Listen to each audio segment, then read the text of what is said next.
Welcome back, everybody, to this week's episode of Into the Fire, where every single week we're just trying to clear the smoke on hot topics to find some clarity. And here with the star of the show, Rob Reed. How you doing, man? Great. Good to see you this morning. Absolutely. Good to be here. Be here. So, this is kind of exciting. This is going to be our last episode of Season 1. Yeah. We've had a lot of fun Season 1. And, before we kick into this week's hot topic, I'm going to spring something new on you. Okay. What was maybe one of your, best memories or best moments or best takeaways from starting the show?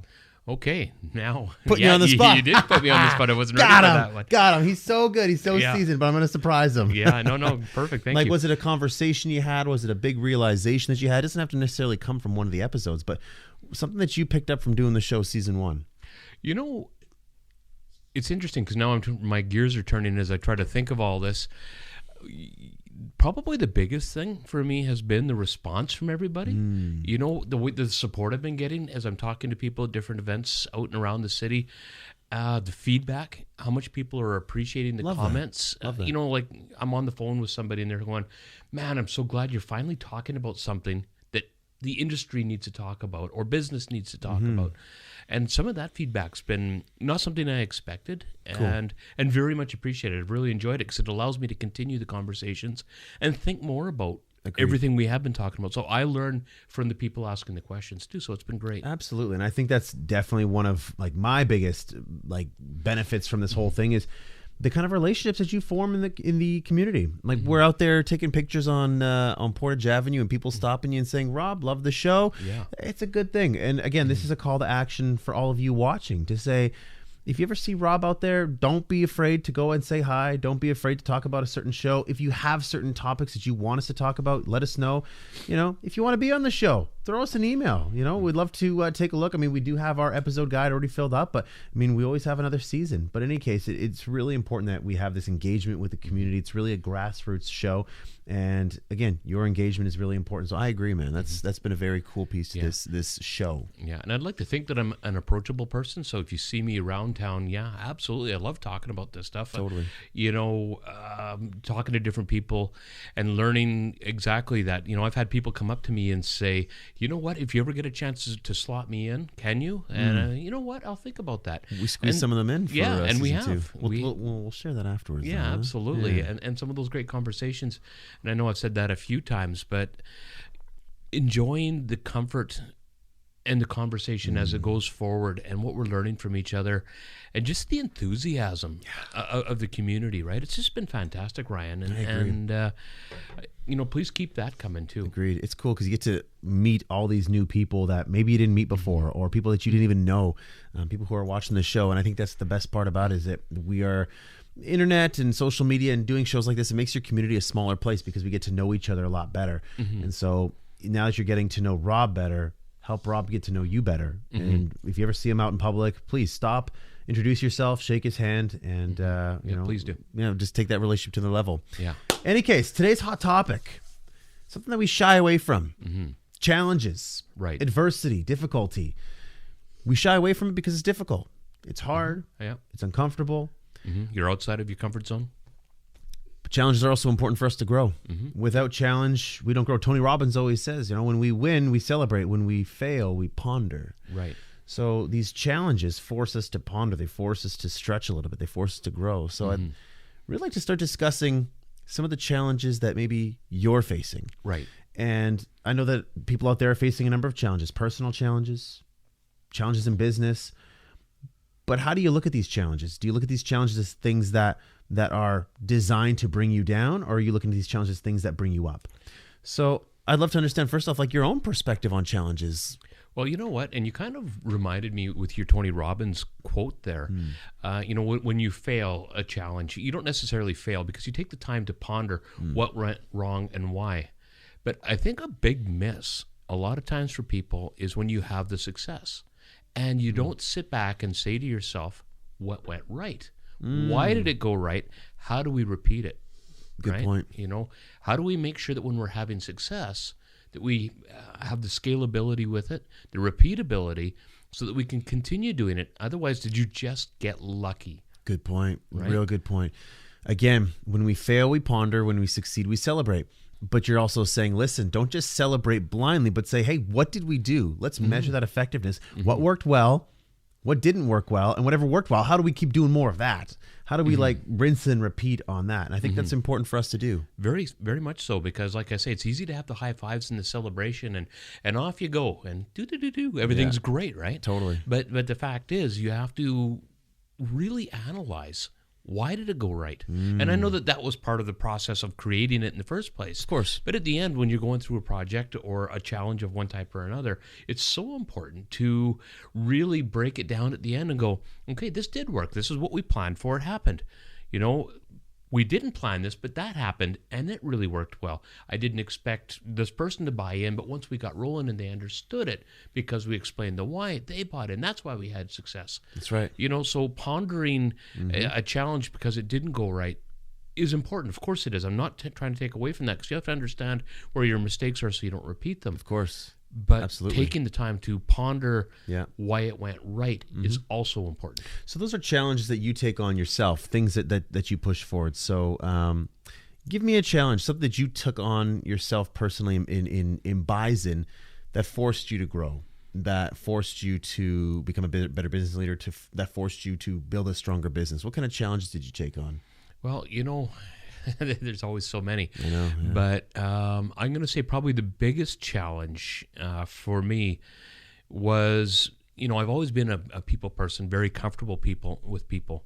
But for me, it was becoming more intentional with it. Right? Making sure that when I'm having conversations that they're actually going in a direction that made sense, that I'm actually leading, not just having a good conversation. Makes sense, yeah. You know what I mean? Being more intentional in what we're doing and why we're doing it. And just yesterday, actually, it was funny, we were having a conversation around here. You know, a couple of the managers were talking about one of the people they were having a struggle with. Right. And, you know, we've told him to do this and he's not doing it. And we've told him to do that and he's not doing it. And one of the other managers sat with him. And this was a great learning experience for all of us. But he said, this is on you, not on him.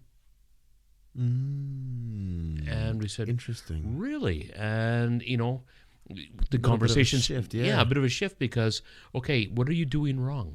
I see. You're telling him to do this, you're telling him to do that, and he's not doing it. Why aren't you listening to what his struggles are and adjusting to that? Because if we are truly serving our team, like we've talked about, I am here to support my team.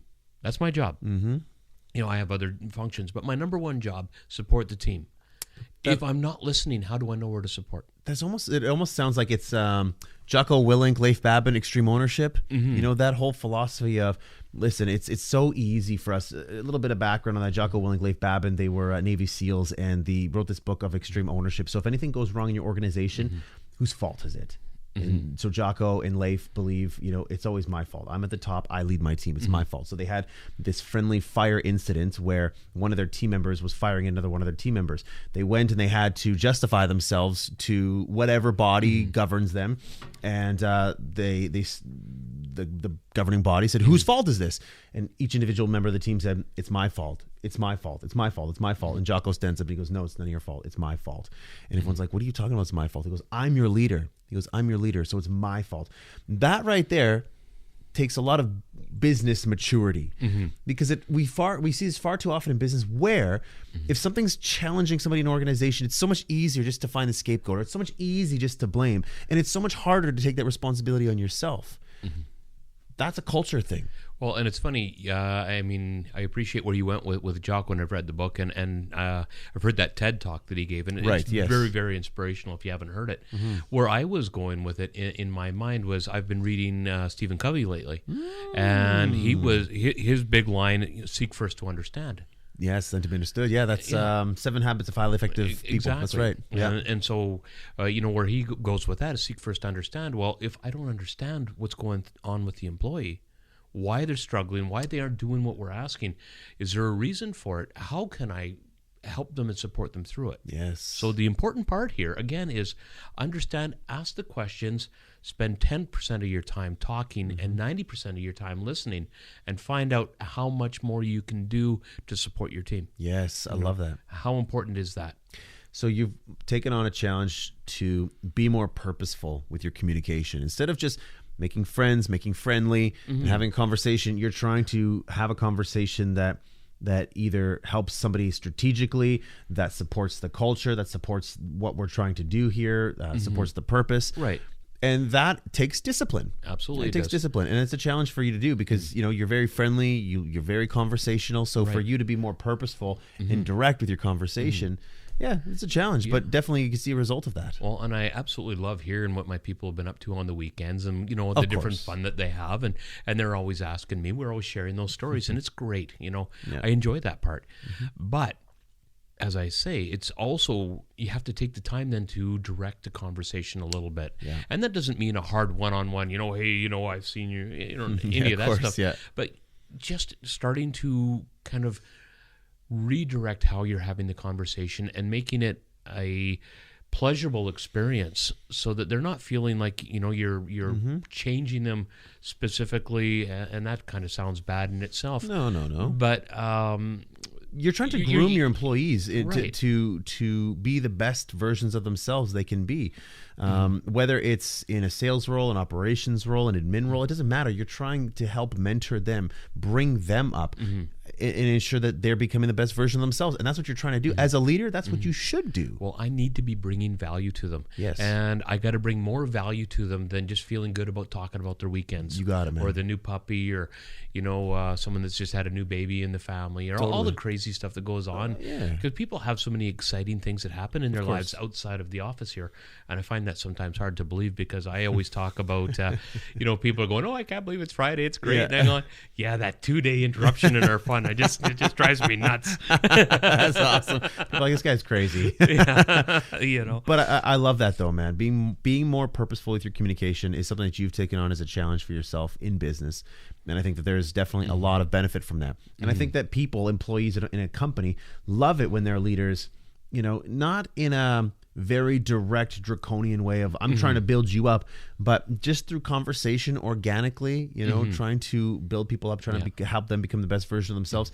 Man, that's a great thing about being an employee in a company with a manager or a CEO who actually cares about you. Right. That's a good thing, man. I love that. For sure. Even just the, and I've talked about the coffee drives that I've been doing with people and different things that it's casual, but then you get into the kind of what are your goals? And some of the feedback that I've gotten from people, which allow me then to start structuring and sit down with the management team and say, hey, did you know that this person actually wants your job? And I don't mean that in a bad way, nor in a threatening way. Yeah.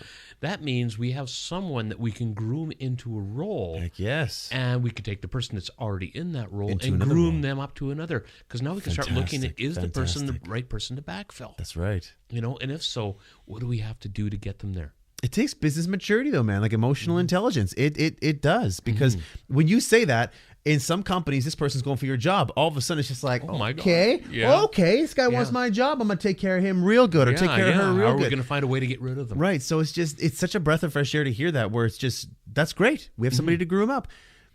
Drop the ego. Yeah. Drop the ego. And that's the most important thing. That's what I'm learning in Bison is that, maybe it's one of those values you put on. I don't know, but drop the ego when you come in the door, right? There's no place for it here. There's no room for it. And everyone's going to have a bit of ego. There's no getting rid of it. Of course. We're human beings, right? But drop the bold ego of like, what about me? Yeah. It's not about me. Yeah. It's about the team. Yeah. Well, you know what? If we had a team full of, say, narcissists running around the office here, we wouldn't get a lot done. This is true. This is true. And we probably need more mirrors. Absolutely. A lot more mirrors. I got to fix my hair. Oh, never mind. Yeah, I hear you. Never mind. Okay, so I want to hear about, we talked to us about one of your business challenges. I want to hear some about your personal challenges. What's something that you've decided to take on in your personal life to better yourself? A difficulty, a challenge, something that you put yourself through to help better yourself personally. Lead us through maybe something that Rob Reed's doing behind the scenes. Okay, well, what is Rob Reed doing behind the scenes? A number of things. Some of the stuff, and I think I've been very open about this, is just the amount of reading that I do. That's a good one. And you're reading Seven Habits right now? Yeah, I'm reading that one, and right now I think I've got about 80 pages left before I push it on to the next poor manager here in the office. So you just finished The Ultimate Sales Machine? I did, So a couple books already in the last 2 months, which is great. Good books. And this is funny. I was sitting with a lady at a chamber function not too long ago, a month or so ago, and she said to me, "What are you reading?" And I said, well, I'm reading this one right now. And she says, have you read that one? I said, yeah. And have you read this one? Yeah. And then we, and like I say, The Ultimate Sales Machine, I couldn't remember the name, so I ended up looking through my phone and showing it to her. Yeah. And we started sharing kind of back and forth books we've been reading. And so it was really cool to kind of have that conversation with her. I love that. Yeah, so that was really cool. Any book recommendations for Rob Reed? Throw them in the comments and let him know which book he should be picking up next, because the man is a sponge for knowledge, and he's always looking for new books to read. I mean, I threw some recommendations his way. Ryan Kirkland, a leader here at Bison, threw some recommendations his way. But throw some recommendations Rob's way if you have any new book ideas for him. Absolutely. I read every day. Absolutely. Yeah, absolutely. I make a point of that. So that's something that I do personally. Another big thing that I've been doing personally is a weight challenge. I've been challenging myself to lose some weight. Focus on your physical health. Good for you. My physical health. And that's been important. It's always been something that has been in my mind, but we talked about the things in past episodes, how bad culture can come in and it's insidious, right? And it's the way it creeps in. Weight's the same thing. It is. Oh my God. Yeah. You know what? And it's just, you look one day and go, where did these extra pounds come from? And it just kind of crept in, and it's there. And insidious is a good word to describe it, man. Yeah. You don't realize just little bits here. I'll have this soda here. I'll eat these chips here, and all of a sudden you're just like, what is this over here? Like, what's happening? Every meeting there's a box of donuts in the middle of the table. All of that sort of stuff that. You think it's just one here, it's just one there, but it slowly creeps in. Add that to the fact that, as you age, you don't run around as much. Young metabolism drops. All those kind of things that come with it. So the diet becomes more important about what we're putting into myself, so that I get a better result. So I've been working really hard at that. Love that, man. Are you seeing good results? I haven't seen really good results. You can see some good results since Rob started the show. I mean, if you don't mind me saying, you've probably dropped, like 20, 30 pounds? 20 pounds since we started. 20 pounds since we started the show. So, it's definitely showing in his face. And, for next season, we have to get him some new clothes, new wardrobe. Hey, wardrobe, get over here. We got to get some new clothes. Where's our executive producer? Oh, there she is. Perfect. we got to get Dad some new clothes for next season. Yep. Shopping spree. I know. I get that from Green too. When are we going shopping? Yeah, no kidding. So with these challenges, you yourself... personally, you're trying to be the best version of yourself. I am. You're trying to be the best Rob Reed possible by getting yourself into shape, by constantly reading. You're trying to be the best leader possible. And so you bring that attitude. Right. You bring that into the business world with you. One of the biggest takeaways is that challenges, they're in a positive way, infectious. When you see someone striving to be their best, it makes you feel inspired to want to do your best. Yeah. And that is a great quality in a leader. Well, you know what's really interesting is since I've been, trying to take care of myself a little bit, one of the other people here has now jumped into the same program. I love it. And doing their part. Beautiful. And I had a great conversation with somebody else the other day who's thinking about the same thing. Fantastic. And like you say, it becomes almost infectious or inspirational, whatever you want to call it. But these people suddenly are trying to better themselves in different ways as well. And isn't that great? Because it builds the team, and we have something to work together on a goal, and it's not one person all alone doing it. Suddenly it's the team again, working together and supporting each other. That's important. There's a big takeaway there. The big takeaway there is, if you're trying to drive change in your organization with how people act, you could sit there and point fingers and, do this and do this, and I want you to do this. When sometimes the best thing to do is do it yourself. Yeah. Lead by example. Yeah, walk the walk. We can talk about that all day, Ryan. That's right. It's so easy for us to just say something, but if you do it, you are leading by example. Right. You are a trailblazer leading the way, and through that, you will hope that people will follow. Right. And I think it's almost natural that when someone's doing something great, they're challenging themselves, they're doing something that takes them outside of their comfort zone, you're seeing improvement. And others natural people want to see the results, and they want to be part of it. Of course. You got it, man. You got it. So that's a positive thing. So again, leaders, what challenges are you taking on?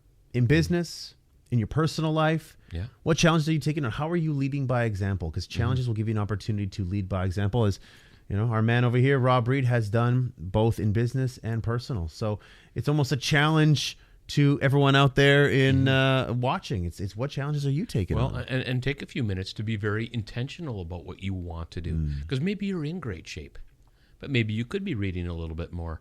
Or maybe you could be leaving the office an hour earlier and spending more time with your family and finding different ways to do that. And, I love you know, that. I've also found that with having lost a few pounds and some of the other stuff, I'm sleeping better, Yes. which means I get up in the morning and, you know, I'm a little more energetic Yeah, first thing of right out course. of bed.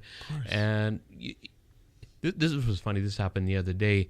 I came in and Tanya every morning gets on and puts the Weather Channel on. Nice. And there was an old 80s song, Doug and the Slugs was on. And Nice. anyway, you know, and I started dancing Yeah. to it and all that. And she's just laughed, Daddy, what are you doing? Stop that. You know? I love it. But the atmosphere in the room, because it wasn't just Tanya, you know, Karina and Nicholas, everyone suddenly they're you know, Yeah. smiling a little more. course. Because I didn't just kind of walk in the room and, you know, good morning, everybody. brought your You know, I energy got to with get to you. my day. I got to, you know, I just naturally had more energy, which brought the entire family up, which That's right. was fantastic. So they're having a better day, or course. at least they have a better start to their day. When you become the best version of yourself, you allow others to see the energy and be a part of it. That's one of those things where when we become the best version of ourselves, people will start to display their best selves around us. When you start Yeah. being energetic, people will feed off that energy. When you Right. start coming into an office with optimism, enthusiasm, excitement, anticipation for the day, people will bring the same thing. You Right. can lead by example. You can be responsible for the energy that you bring in the room. And if you bring that energy to the room, people will bring it back. You know, Absolutely. or if they don't, they're going to leave, right? Because this guy's too positive for me. I'm Well, going to you go know, somewhere else. Yeah, I mean, if I come walking into the office every day, kicking garbage cans over and throwing chairs around and all Yeah. the crazy stuff Yeah. and bad attitude, I know. first off, that reflects through the office, and other people look and go, well, that's allowed. Yeah. And before you know it, yes. more people are doing that. That's right. Or, you know what, when they see the good stuff, the happiness, the positivity, that is infectious as well. Truly is, man. And you see it from everybody, and they grow, and they're doing all kinds of good stuff. You know, we've been hiring lately, you know, on culture. And people come in, and they're in, say, a sales meeting, and instead of us breaking down, you know, where are your sales and where's your numbers and how come your month isn't like this and all that, and we're starting to talk about team growth and building and the exciting things and some successes that we've been having and success as a group. They're going, well, that's different. Yeah. You We're know, not getting that's- beat up in this meeting? Yeah. Oh, this is nice. Yeah, and I'm you know, not we're leaving black bringing and in we blue. bring in different people to talk about Yeah. the different things that are going on. You know, partners. You know, I've talked about partners so many times, but we bring somebody in as a guest speaker for 15, 20 minutes, sometimes half an hour, and talk about some of the great stuff that's going on in the city. And I got a sales team that every single one of them beat their budget 2 months ahead of schedule this year. Wow. So tell me that being positive doesn't pay off. Love it. I talked to a good friend of mine, Jessica LaRusso, about the power of believability in her book there. And good culture makes money. And if people are happy, if they are supported, and if they are enjoying what they're doing, from a business point of view, they will make you money. Long term. I think short term you can beat people up, make some money, but in the long term it always ends it Yeah. never ends well. I've been in all those organizations, the ones that don't support culture, the one that just like to run the heck out of their people. Yeah. And those companies don't last long. Yeah, They don't last long. I've Yeah. been there too. Yeah. I know what a bad boss looks like because I've We've worked had 'em. for them. I've had them. Yeah, we've had 'em. Yeah, that's absolutely. true. I've always said I don't want to be that guy, and I don't know that I've ever been. I know probably when I was early stages, Younger. you know, I probably did kick a few more garbage cans. But it's not who my Growth nature. process, yeah. But I did some of that stuff because that's what a boss is supposed to do. Yeah. Learned some lessons, but as I've matured through the business and as a business leader and as an owner and all the sort of things that go with that, I've learned a much better ways of dealing with people. And I'm fortunate that I have a strong management team around me right. who not only manage the people below them, but they help manage me as well. And we all bring each other up. It's not just me, you know, top down. I love it. I've got a team that brings me up as well and challenges me. And that's important to have those good people Agreed. who are confident to bring their thoughts forward. Yeah, to challenge you and the decisions you make, and to not have the ego to say, "I'm the boss. Don't tell me what to do." No. This is a collaborative thing. You know, we absolutely. could be collaborative. Yes, you know, the buck stops with you a lot of the times, where it's like, if I decide to do something, it's going to be this way. But what I found in Bison is that the senior leaders have oftentimes deferred to the team because it's just, well, the team, you guys are part of the growth of the organization. You guys decide who you want to hire, who you don't want to hire, what we want to do, what we don't do. And so let's do it as the team says. That's important. Well, they're kind of more often than not face to face with the customers. They have some great insight, so they need to bring it back up, and they need to be able to do it fearlessly, meaning that bring your ideas forward, so that we don't, okay, you just don't know what you're talking about. Get back to work. None of that, garbage. Yeah. It's okay. Let me take what you have to say seriously. Let me think about it, reflect on it. I'm going to talk about it with a few people. It's very seldom do I give a hard yes immediately. I need to, reflect on it. But I'm going to do my research. I'm going to find out. And quite often we've made that change based on their information. Very cool. What does Kirkland say around here all the time? Trust but verify. Trust but verify. It's a good takeaway. Yeah. I like that. So again, a lot of good discussion about different challenges, how we allow different people to challenge us, how we challenge ourselves, how other people can view challenges and get inspired by them. Challenges are important, and it's important to be challenged. It's important to drop your ego, to understand that, hey, this is a team atmosphere, and in business, it's so important to drop that ego, to accept challenges, and to be challenged. So I love that. And my man, I'm upset, but I'm excited. Okay. Season 1 in the books. Yeah, we're in done. the books. This is it. Last one. Last one for season 1, and but don't worry, because we're not leaving you. We got season 2 underway, and season 2 is going to be really exciting. So maybe tell them a little bit about season 2 and maybe something we got coming up there. Well, and it's been interesting to watch how the show has progressed from me doing a monologue and kind of a guest in the background that kind of did a monologue as well, to the format that we're doing right now, and how much we've enjoyed this and the openness of the conversation that goes with it. And season 2 is going to be taking what you and I are doing and increasing that. And we're going to do that by bringing in business leaders from around the city of Winnipeg, around the province. And slowly but surely, we're going to be finding people out there that are going to, maybe outside of Manitoba, and really start talking to some great business leaders, some thought creators, thought leaders, that sort of thing, and have people that bring some real value to business and to growth and all the things that we've been talking about, and provide a different perspective. Right? We've been hearing from your perspective the entire season, which is fantastic, because now we get to know Rob and understand what his thought process is, how he thinks, how he manages his company, how he lives his life, and so we get to know more about Rob. But you know what? I'd love to understand a little bit more about the other leaders out there and what they're doing, because there's leaders out there who have different opinions. You might get into debate with certain leaders out there. We might pick up new golden nuggets from leaders out there that are doing something completely different. So when I say leaders, I'm kind of just saying leaders, but give us a sneak peek in terms of some of the guests you're going to be talking to. Already talked to a number of people. Brian Sharfstein, Abby Kahn, Kim Ulmer from RBC, Mariette Muller, Dave Angus, Diane Gray, Connie Walker.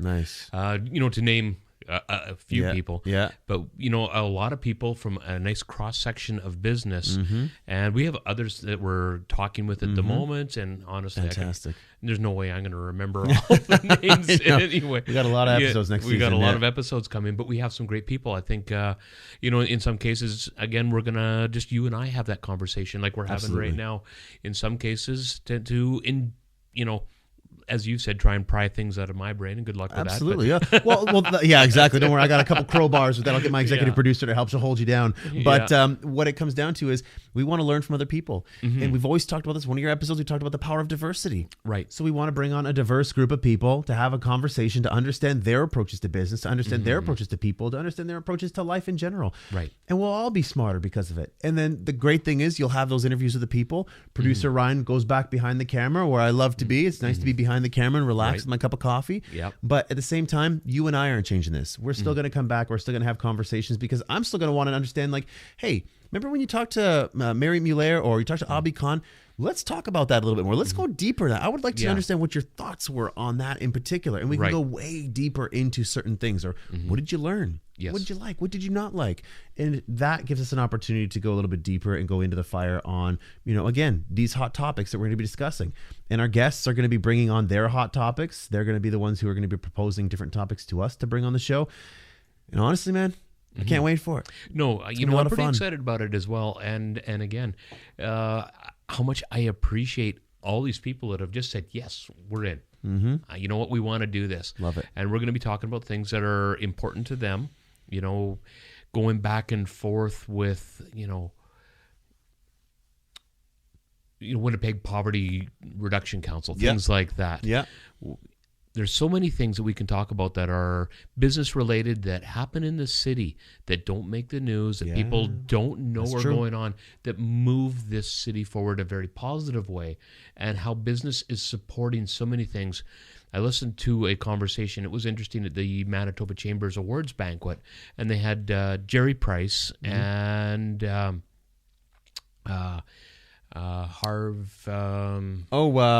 was this Harvey? Forgot who it was actually. Forgetting the name. Doug Harvey. Doug Harvey. Thank God, you. I can't believe I did that. Sorry, It's Doug. too early in the morning. Yeah, not enough coffee. Yeah. But two very successful Winnipeggers who both got up on stage and shared very similar messages. And they talked about how important business is to the community. And it isn't about the owner that makes all this money and all these vacations and these great homes that they have down south. It's how they create jobs, how they create wealth for other people, how they give back, and the importance of giving back their time to the community. And all the things that business owners, many of them do it just quietly because they don't want the fanfare of it. But all these business owners that are doing so many fantastic things in our community that so few people know about. And it needs to be shared in some cases, and maybe they'll share it, maybe they won't. But we're going to have some great conversations with these people. Completely agree. And I'm just so excited. And again, it's been great to see you grow throughout the show and for the community to get to know you. And the more that we can provide a platform to allow other community members to talk about what they're doing in our community to make their world a safer place, a better place, a more productive place, and provide the platform for that, then that's something great that we can do for our community and as we expand throughout the communities in Canada. So it's going to be really exciting. No, absolutely. I've really enjoyed the mental gymnastics you've been putting me through. No kidding.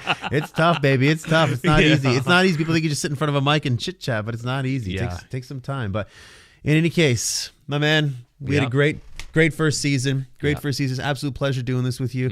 I've enjoyed it thoroughly. Yeah, absolutely. Me too. And I cannot wait to get back here for season 2 with all of our guests. So stay tuned for season 2 with Into the Fire, where every single week, all we're trying to do is clear the smoke on hot topics to find some clarity. And we'll be doing that with some of Winnipeg's finest in season 2. Absolutely. But until then, take care.